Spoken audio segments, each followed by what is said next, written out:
এইবার শুনেন, নেশা কাটাইবেন কেমনে, দরকার আছে কিনা?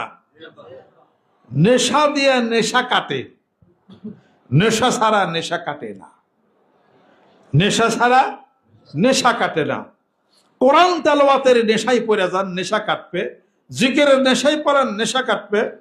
এরপরে খারাপ নেশায় পড়ে গেছেন, পান খান, কিছু খাওয়ার নেশায় পড়েন। খারাপ নেশায় পড়ে গেছেন, খেলার নেশায় পড়েন, খেলেন। খেলাধুলা করলে ওই নেশা ছুটে যাবে। কোনো কাম নাই জাম নাই, ঘরের মধ্যে কুকুর মতো বসে থাকে, নেশায় তো দৌড় বইতে পারে না। এরপরে ভালো মানুষ, আল্লাহওয়ালা মানুষ আছে, তার সাথে থাকে, তার সাথে ঘুরেন। ভালো বন্ধুর নেশা যেন পড়ে যান। আবার আবার পুরুষ কিন্তু পুরুষের নেশায় পড়ে। লা হাওলা ওয়ালা কুওয়াতা ইল্লা বিল্লাহ। আমি রিসেন্ট একজনের ঘটনা জানি, তার বাড়িতে বউ আছে, সব কিছু আছে, তার নেশা হলো পরপুরুষের দিকে। পুরুষ মানুষ, পুরুষ কোনদিন পুরুষের নেশায় পড়তে পারে? লা হাওলা ওয়ালা কুওয়াতা ইল্লা বিল্লাহ। আবার আরেক জায়গায় শুনলাম, মেয়াও বলেছে বিয়ার উপযুক্ত, বিয়া বসে না। হে হলো আরেক নারীর প্রতি আসক্ত। তার এক নারী আরেক নারীর প্রতি আসক্ত, বিয়াতে রাজি না। এটা আবার কোন ধরনের কথা? এটা কাজে ছেলেবেলে বলো হলে পিতামাতার খেয়াল রাখতে হবে। তাকে কোরআন হাদিস পড়ার হিসাবপত্র, যে পিতামাতা বেখাল, তারা হয়তো ছেলেবেলের দ্বারা এই অশান্তির মধ্যে তারা হয়তো পড়ে গেছে। এখন তার ছেলেবেলেদেরকে অন্তত পীরের কাছে বায়াত মুরিদ হয়ে আল্লাহ জিকিরের মধ্যে তাকে অবশ্যই ঢুকাইতে হবে, নামাজের মধ্যে ঢুকাইতে হবে। নেশায় ঢুকলে, আল্লাহর নেশায় ঢুকলে দুনিয়ার নেশা কাইটা যাবে। যেরকম সুবহানাল্লাহ। এই যে নামাজ পড়ি, জিকির করি, এটা নেশা না? এই নেশায় যায় জান্নাতে, দুনিয়ার নেশায় যায় মানুষ জাহান্নামে। ইয়াসআলুনাকা আনিল খামরি ওয়াল মাইসির কুল ফীহিমা ইসমুন কাবীরুন ওয়া মানাফিউ লিন-নাসি ওয়া ইসমুহুমা আকবারু মিন নাফইহিমা। আল্লাহ পাক আমাদেরকে যেন কবুল করে নেন। আমিন। এই কত হইছে ইমাম সাহেব? 25122। তাতে মুরিদ গনাইছিল দিয়ে এসে দিল, তাহলে দিত কারা কান্তা বাইতো যোগে যোগে হইছে আর কি। যাই হোক আর কি, আপনারা যারা ঢাকার থেকে আসছেন অনেকে না, ভালো এখানে তবারকের ব্যবস্থা আছে।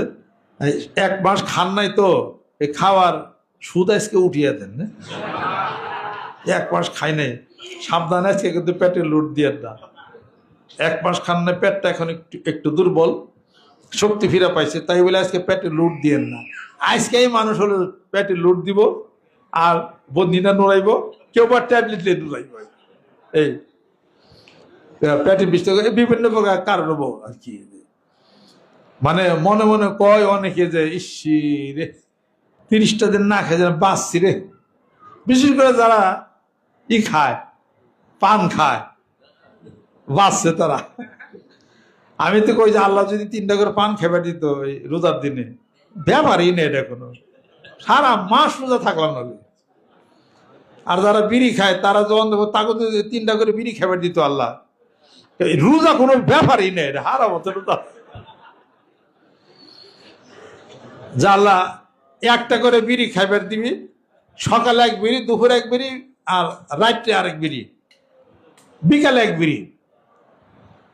আল্লাহ যদি কইতো যে ঠিক আছে খাইস, বাঙালি যে চালাকের চালাক, বিড়ি 4-5টা একসাথে জোড়া দিয়ে লম্বা করে এক হাত বানাইতে বিড়ি,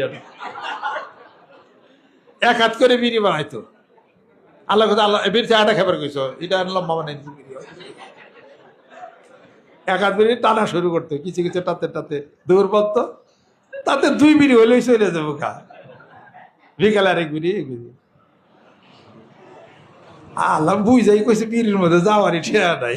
2.5 হাত লাঠি হইলে মেসা কইলে মেসাকো চলে, আর বউরে মারার কামও চলে। যাই কিছু হোক, এখন পেটে লোড দেওয়া যাবে না, আস্তে আস্তে করে কিছু কিছু মানে কিছু কিছু খাওয়ার অভ্যাস করতে হবে আর কি।